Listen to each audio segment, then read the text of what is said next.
صدف کا شوہر اولاد کی بہتری کے لیے دبئی چلا گیا تو پیچھے ماں بیٹی غیر مردوں سے ملنے لگیں۔ ایک دن بیٹے نے بہن کو کسی لڑکے کے ساتھ پکڑ لیا اور بہن کو اتنا مارا کہ وہ بے ہوش ہو گئی۔ اماں اسے لے کر ہسپتال چلی گئی اور بیٹے نے ابا کو کال کر کے ساری بات بتا دی۔ جب بیٹی کو ہوش آیا تو اس نے ماں کو حقیقت بتائی تو ماں بیٹی نے مل کر بیٹے کو مروا دیا اور شوہر کو فون پر بتایا کہ بھائی بہن کا ایکسیڈنٹ ہوا اور بیٹا مر گیا ہے۔ شوہر غصے سے لال پیلا گھر لوٹا تو ماں بیٹی کے قدموں تلے سے زمین نکل گئی، کیونکہ لوگ بچوں کے بہتر مستقبل کی خاطر کیا کچھ نہیں کرتے۔ ایک تم ہو کہ وہی گھسی پیٹی نوکری کر رہے ہو۔ میری تو ساری جوانی تمہیں سمجھاتے سمجھاتے گزر گئی۔ صدف نے نواز کے ساتھ پھر وہی بحث شروع کر دی تھی۔ حالانکہ نواز کی تنخواہ اچھی تھی، گھر بھی اپنا تھا، لیکن صدف کی خواہشات بہت زیادہ تھیں۔ نواز ہر ممکن کوشش کرتا کہ گھر میں کسی چیز کی کوئی کمی نہ ہو، لیکن صدف کی خواہشات تو جنگل کی آگ کی طرح سے بڑھتی ہی جا رہی تھی۔ بچے بچپن کی عمر چھوڑ کر جوانی کی دہلیز پر قدم رکھ رہے ہیں۔ بڑا بیٹا 18 سال کا ہو گیا تھا اور بیٹی 15 سال کی۔ صدف چاہتی تو نواز کے ساتھ تنخواہ کے پیسوں میں ہی جوڑ توڑ کر کے بیٹی کے جہیز کے لیے بھی رکھ سکتی تھی، لیکن صدف کو تو عیاشیاں کرنے کی عادت پڑ گئی تھی۔ حالانکہ وہ کسی امیر گھرانے سے تو نہیں آئی تھی، لیکن محبت کی شادی تھی اور اس میں سب سے زیادہ نقصان نواز کا ہی ہوا تھا۔ اس نے گھر والوں کی مخالفت مول لے کر صدف سے شادی کی تھی۔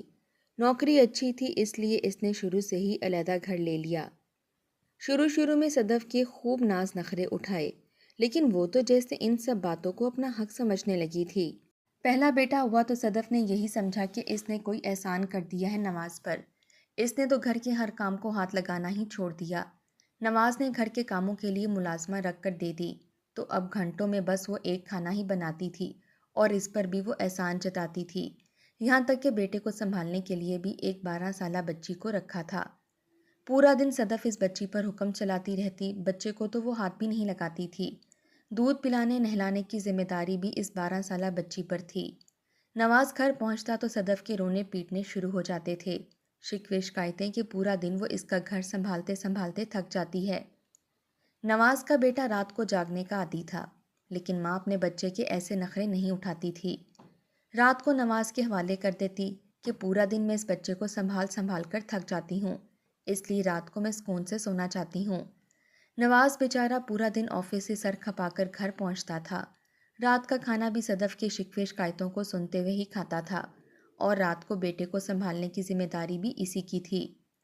نواز ہر طرح سے صدف کا ساتھ دیتا تھا، لیکن صدف تو کسی چیز سے راضی ہی نہیں ہوتی تھی۔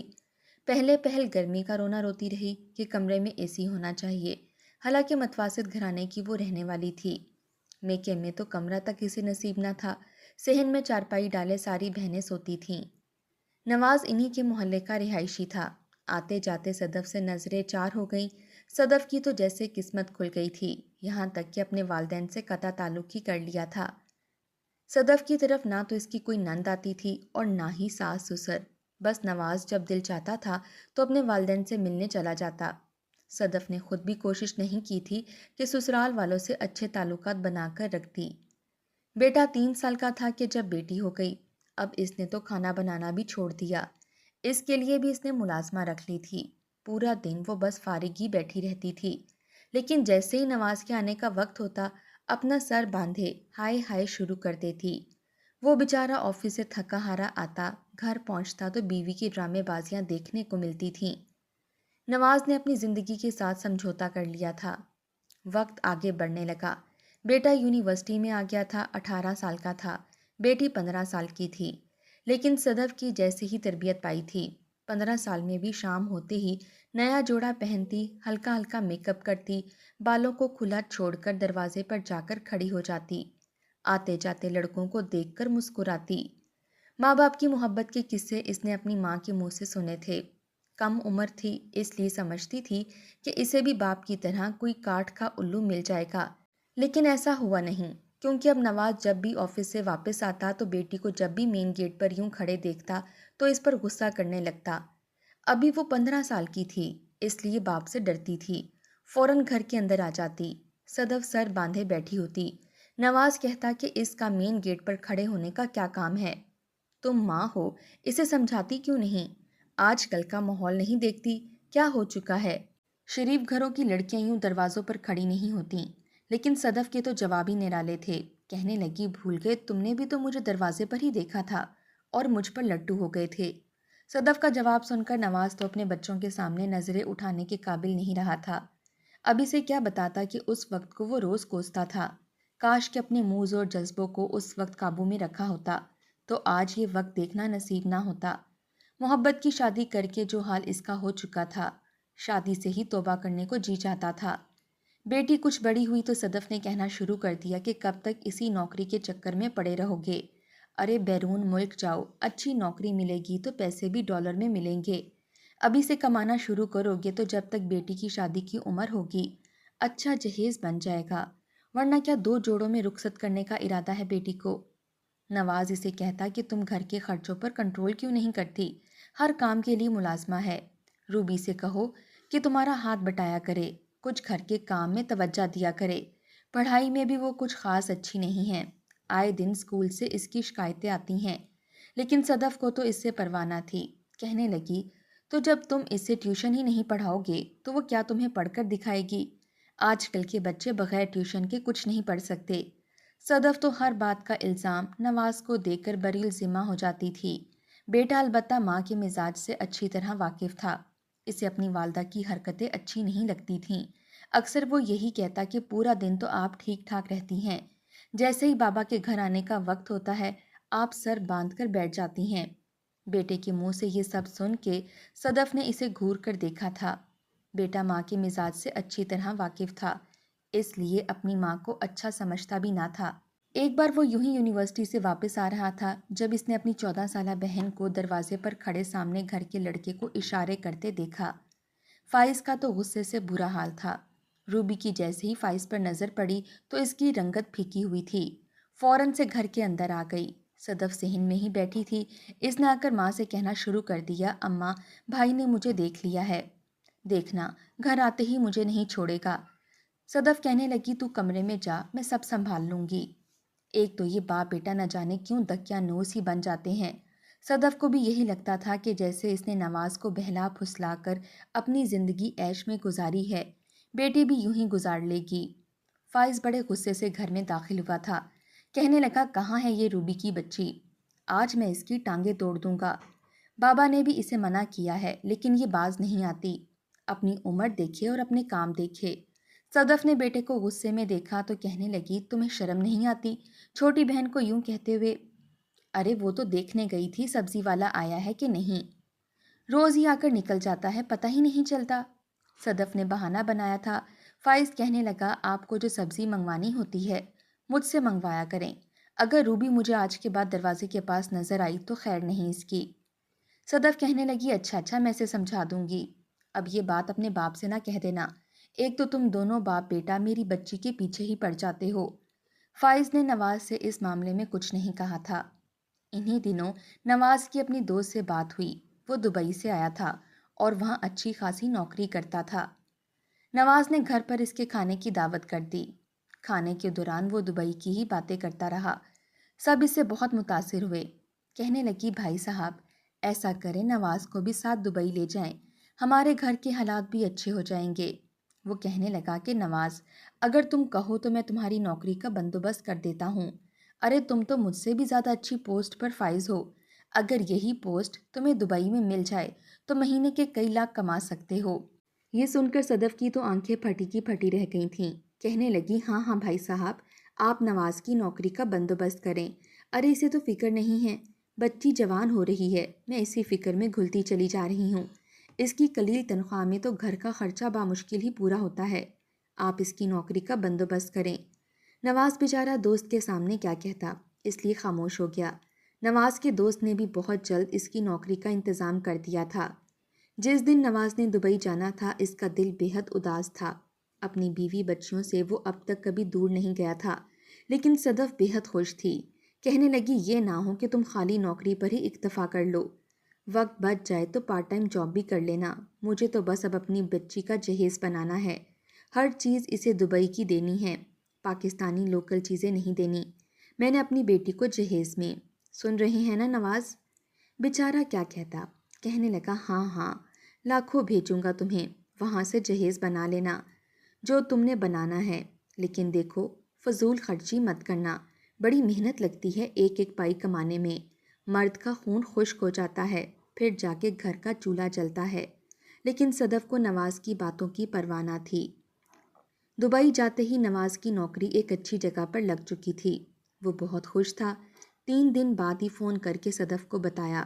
اس نے نہ ہی نواز کی صحت کے بارے میں پوچھا تھا اور نہ ہی کام کی نوعیت پوچھی تھی، صرف یہی کہا تھا کہ زیادہ سے زیادہ کام کرنا اور لاکھوں روپے گھر بھیجنا تاکہ ہم بھی عیش و عشرت کی سکون بھری زندگی گزار سکیں۔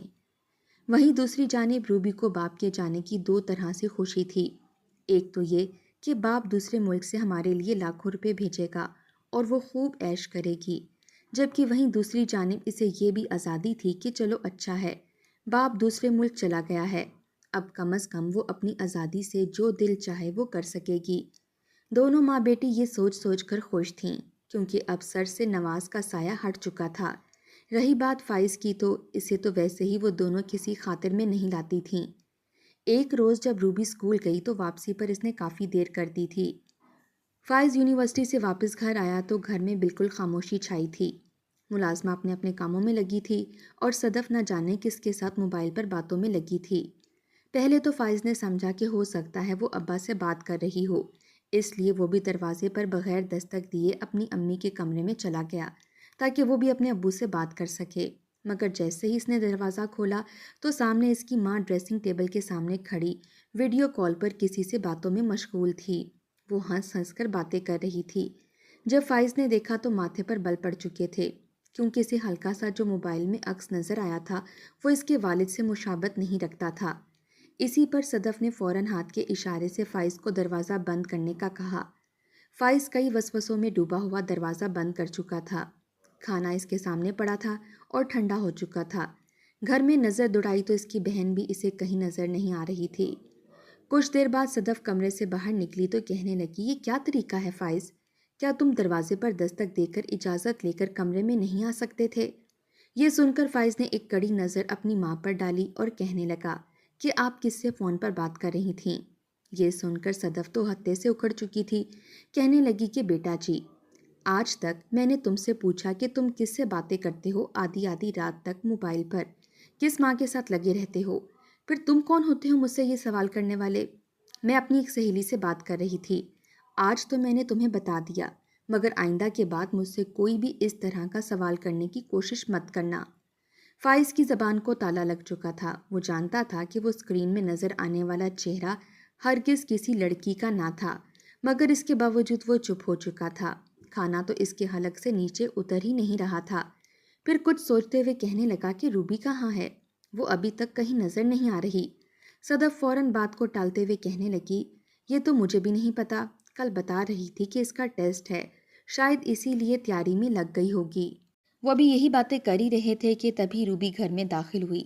وہ کافی خوش لگ رہی تھی، مگر فائز کے ماتھے پر تو اسے دیکھ کر بل پڑ چکے تھے، کیونکہ اس نے اسکول یونیفارم نہیں بلکہ ٹاپ اور جینز پہن رکھا تھا۔ گلے میں دوپٹے کا نام و نشان تک نہ تھا۔ فائز کا تو خون کھول اٹھا تھا۔ اگلے ہی پل اٹھ کر کہنے لگا، یہ کیسا لباس پہنا ہوا ہے تم نے؟ تم اسکول گئی تھی یا کدھر تھی؟ وہیں صدف کی بھی آنکھیں کھلی تھیں، کیونکہ آج سے پہلے اس نے کبھی بھی اپنی بچی کو اس طرح کے کپڑے پہننے کی اجازت نہیں دی تھی۔ فائز اسے پکڑ کر جھنجھوڑ رہا تھا کہ کیا تم اس حلیے میں اس محلے سے گزر کر گھر میں آئی ہو؟ کچھ تو خیال کرو باپ کی عزت کا۔ اگلے پل وہ اس سے اپنا بازو چھڑوا چکی تھی، کہنے لگی کہ میری پوری بات تو سنو، بس ابا کی طرح تمہیں چلانا ہی آتا ہے۔ کہنے لگی کہ میں اپنی سہیلیوں کے ساتھ گول گپے کھا رہی تھی، جب وہ سارا کھٹا پانی میرے یونیفارم پر گر گیا۔ اب اس حالت میں تو میں گھر نہیں آ سکتی تھی، اس لیے وہیں قریبی اپنی سہیلی کے گھر گئی اور اس کے کپڑے پہن کر گھر چلی آئی۔ یہ بہانہ بنا کر وہ اپنے کمرے میں جا چکی تھی، جبکہ فائز اپنی ماں سے ہی لڑنے لگا تھا کہ کچھ سمجھائیں اسے کہ کیا کرتی پھر رہی ہے، اس پر نظر رکھیں، مجھے سختی کرنے پر مجبور نہ کریں، ورنہ اس کے لیے اچھا نہیں ہوگا۔ صدف فائز کی بات ایک کان سے سن کر دوسرے کان سے نکالتے ہوئے وہاں سے سیدھا روبی کے کمرے میں گئی تھی۔ اگلے ہی پل کمرے کو اندر سے لاک کیا اور روبی کو سرتا پیر دیکھنے کے بعد کہنے لگی، اے روبی، سچ بتا، کدھر گئی تھی؟ کس کے ساتھ تھی؟ صاف ظاہر ہے کہ تو جھوٹ بول رہی ہے، تیری شکل سے ہی دکھائی دے رہا ہے۔ یہ سن کر روبی کے چہرے پر ایک شیطانی سی مسکراہٹ آئی۔ اگلے ہی پل اس نے اپنی ماں کو دونوں کندھوں سے تھاما اور گول گول گھماتے ہوئے ہنسنے لگی۔ پھر ماں کو گلے لگا کر کہنے لگی، ارے اماں، اب میں تمہیں کیا بتاؤں، کتنا بڑا مرغا میرے ہاتھ لگا ہے، اگر تم سن لو گی تو خوشی کے مارے پاگل ہو جاؤ گی۔ صدف سے تو رہا نہیں جا رہا تھا، فوراً اپنی بیٹی کا ماتھا چوم کر اسے داد دیتے ہوئے کہنے لگی کہ جلدی بتانا کیوں میرا بلڈ پریشر ہائی کر رہی ہے۔ روبی بتانے لگی کہ اماں، روز ایک لڑکا مجھے اسکول کے راستے میں اپنی بڑی سی کار میں ملتا تھا، وہ تو پہلی نظر میں ہی مجھے دیکھ کر پاگل سا ہو گیا تھا، میں ہی تھی جو اسے نخرے دکھاتی رہی، مگر جب پتہ چلا کہ وہ امیر کبیر باپ کا اکلوتا بیٹا ہے تو بس میں نے بھی زیادہ دیر نہیں لگائی، آج میں اسکول نہیں گئی تھی، اسی کے ساتھ ہی دن گزارا ہے۔ اس نے مجھے بہت ساری شاپنگ بھی کروائی ہے اور 50-60 ہزار تو یوں ہی میرے ہاتھ میں تھما دیا۔ اس کی تو امی بھی وفات پا چکی ہیں اور باپ بھی اکیلا ہے، اس لیے اچھا موقع ہے دونوں باپ بیٹے کو قابو کرنے کا۔ یہ سن کر تو صدف کی آنکھیں بھی چمکی تھیں، اس کا لالچ اور وقت گزاری مزید سر اٹھا چکی تھی۔ دونوں ماں بیٹی تو گویا خوشی سے پھولے نہیں سما رہی تھیں۔ اس نے گھر آنے سے پہلے وہ گفٹس گھر کے باہر رکھ دیے تھے، جانتی تھی کہ فائز گھر پر ہی ہوگا۔ جیسے ہی فائز اپنے کمرے میں گیا تو وہ اپنے سارے تحفے لے کر کمرے میں آ گئی، ایک سے بڑھ کر ایک مہنگی چیز موجود تھی۔ اگلے روز دونوں ہی ماں بیٹیاں تیار ہو کر ان سے ملنے جانے لگیں۔ باتوں ہی باتوں میں تو صدف نے اس لڑکے کو اپنا داماد مان لیا تھا۔ جب اس لڑکے کے باپ سے ملاقات ہوئی تو وہ بھی ٹھڑک پن کی حدود سے تجاوز کیے ہوئے تھا۔ چاروں ہی ایک فطرت کے مالک تھے، خوب پیسے اڑانے لگے، جبکہ وہیں نواز ان سب سے بے خبر وہاں خون پسینے کی کمائی بیٹی کے جہیز کے لیے یہاں بھیج رہا تھا۔ فائز کو کچھ شک پڑ رہا تھا مگر وہ بغیر ثبوت کے کچھ بولنا نہیں چاہتا تھا۔ ایک روز جب وہ یونیورسٹی سے گھر آ رہا تھا تو اسی وقت اس نے روبی کو ایک لڑکے کی گاڑی سے نکلتے دیکھا۔ اس لڑکے نے گاڑی سے اتر کر نہ صرف روبی کا سامان اسے تھمایا بلکہ اس کے ماتھے پر لب بھی رکھ دیے تھے۔ اس قدر حدود پھلانگتے دیکھ کر تو اس کی غیرت نے جوش مارا تھا۔ جیسے ہی وہ گاڑی وہاں سے گزری اس نے اپنی بہن کو بازو سے پکڑا اور گھسیٹتے ہوئے گھر کے اندر لے آیا۔ روبی کی تو حالت غیر ہو چکی تھی کیونکہ جانتی تھی کہ بھائی نے مجھے آخری موقع دے رکھا تھا، جس حالت میں آج اسے دیکھا تھا آج اس کے بچنے کے کوئی چانسز موجود ہی نہ تھے۔ صدف اس وقت گھر موجود نہیں تھی، نہ جانے کہاں گئی تھی۔ گھر آ کر فائز نے روبی کو اتنا مارا کہ وہ بے ہوش ہو گئی، مگر فائز اس کے باوجود اسے مارتا ہی رہا، کہنے لگا کہ بہت برداشت کر لیا تم جیسی ماں بیٹی کے ساتھ، میرا کوئی تعلق نہیں ہے، میں ابھی ابو کو سب کچھ بتاتا ہوں۔ اسی وقت اپنے باپ کو فون کیا اور اس نے ابو کو دونوں ماں بیٹی کے بارے میں سب کچھ بتا دیا اور گھر سے نکل گیا کیونکہ وہ اس لڑکے کو سبق سکھانا چاہتا تھا۔ کچھ دیر بعد صدف گھر آئی تو بیٹی کو گھر کے بیچوں بیچ بے ہوش دیکھ کر اس کے ہاتھ پاؤں پھولنے لگے۔ فوراً روبی کو اٹھا کر ہسپتال لے گئی۔ جیسے ہی روبی کو ہوش آیا تو ہوش میں آتے ہی اس نے بڑی مشکل سے اٹکتے ہوئے الفاظ میں صدف کو سب کچھ بتا دیا تھا۔ اسے سن کر صدف بھی پریشان ہو گئی، یہی دعائیں کرنے لگی کہ اللہ کرے اس نے نواز کو کچھ بھی نہ بتایا ہو، ورنہ نہ جانے کیا ہوگا۔ اسے تو ویسے بھی بیٹے سے کوئی خاص لگاؤ نہ تھا، اپنی جان بچانے کی خاطر اس نتیجے تک پہنچ گئی کہ اپنے بیٹے کی جان لینے پر بھی اکتفا کر لیا۔ اس نے روبی کو وہیں چھوڑا اور گھر چلی گئی۔ گھر آئی تو اسی وقت بکھرا ہوا فائز گھر آیا تھا۔ گھر آتے ہی اس نے امی سے غصے میں بات کرنا شروع کر دی، کہنے لگا کہ میں ابھی ابا کو آپ کی اصلیت بھی بتاتا ہوں، مگر جیسے ہی اس نے موبائل کو ہاتھ لگایا صدف نے ڈریسنگ ٹیبل پر پڑا ہوا گلدان اٹھایا اور پوری قوت سے وہ گلدان فائز کے سر میں مار دیا۔ خون کی پھوار اس کے سر سے نکلی تھی، وہ زمین پر تڑپ رہا تھا، اس کی آنکھوں میں آنسو تھے۔ بے یقینی سے ماں کا چہرہ دیکھنے لگا کہ کوئی ماں ایسا بھی کر سکتی ہے۔ اگلے ہی پل اس کی آنکھیں بند ہو چکی تھیں، وہ سمجھ چکی تھی کہ اس کا بیٹا مر چکا ہے۔ مارے خوف کے جذبات پر قابو پاتے ہوئے اس کی آنکھوں سے آنسو لگاتار بہہ رہے تھے۔ اگلے ہی پل کچھ سوچتے ہوئے اس نے کال ملائی اور نواز کو ڈرتے ڈرتے کپ کپاتی آواز میں کہنے لگی کہ فائز اور روبی کا ایکسیڈنٹ ہو گیا ہے، روبی سیریس کنڈیشن میں ہسپتال میں ہے جبکہ فائز مر چکا ہے، اتنا کہہ کر اس نے فوراً ایمبولنس بلوائی اور فائز کو بھی ہسپتال میں داخل کروا دیا۔ اس نے ڈاکٹر کو بھی پیسے دے دیے تھے تاکہ وہ ان دونوں کا ایکسیڈنٹ ہی بتائے اور فائز کی لاش کو سرد خانے میں منتقل کر دیا جائے۔ مگر جیسے ہی نواز پاکستان میں آیا تو دوڑتا ہوا سیدھا ہسپتال میں پہنچا۔ اس نے نہ ہی بیوی کو ایک نظر دیکھا تھا اور نہ ہی بیٹی کا پوچھا تھا، بلکہ ڈاکٹر سے اپنے بیٹے فائز کے بارے میں پوچھنے لگا۔ بیوی رو رو کر کہنے لگی کہ ہائے ہائے، بیٹے کی ہی فکر ہے، بیٹی کا بھی پوچھ لو، وہ بھی تو زندگی اور موت کی جنگ لڑ رہی ہے۔ مگر نواز نے اس کی بات کا کوئی جواب نہیں دیا۔ تبھی ایک نرس وہاں آئی اور کہنے لگی کہ آپ کا بیٹا خطرے سے باہر ہے، ان کے سر پر شدید چوٹ آئی ہے، ابھی وہ ICU میں ہیں، کچھ دیر بعد ہم آپ کی ان سے ملاقات کروائیں گے۔ یہ سن کر تو صدف کے پیروں کے نیچے سے زمین نکلی تھی۔ اس نے تو سمجھا تھا کہ اس کا بیٹا مر چکا ہے۔ ڈاکٹر نے بھی اس کی نبض چیک کر کے یہی بتایا تھا، مگر پھر اس کی سانسیں دوبارہ کیسے چل سکتی تھیں؟ کچھ دیر بعد جب فائز کو ہوش آیا اور نواز نے اسے ملاقات کی تو ایک مرتبہ پھر ساری سچائی سامنے آ چکی تھی۔ دونوں ماں بیٹی تو رائے فرار ڈھونڈنے لگی تھیں، آ کر نواز سے معافیاں مانگ لیں، لیکن نواز نے وہیں ہسپتال میں کھڑے کھڑے صدف کو طلاق دے دی اور بیٹی سے بھی ہر تعلق توڑ دیا، اپنی جائیداد سے بھی آگ کر چکا تھا۔ بیٹی تو پہلے بہت روئی، پھر نواز اور فائز کو باتیں سنا کر کہنے لگی، ہم تم دونوں کی محتاج نہیں ہیں، ہم دونوں ماں بیٹی امیر کبیر گھر میں شادی کر لیں گی، پھر تم دونوں کو احساس ہوگا کہ ہم سے تعلق توڑ کر کتنی بڑی غلطی کی ہے۔ مگر جب صدف اور روبی اس امیر کبیر باپ بیٹے کے پاس گئیں اور شادی کی پیشکش کی تو دونوں نے ہاتھ کھڑے کر دیے، کہنے لگے کہ ہم تم جیسے 3rd کلاس لوگوں سے صرف وقت گزاری کرتے ہیں، شادیاں تو ہم اپنے اعلیٰ خاندان میں ہی کریں گے، آخر کو لوگوں میں منہ بھی دکھانا ہے۔ دونوں ماں بیٹی نہ ادھر کی رہیں نہ ادھر کی، بس زمانے بھر کی ذلت اب ان کا مقدر تھی۔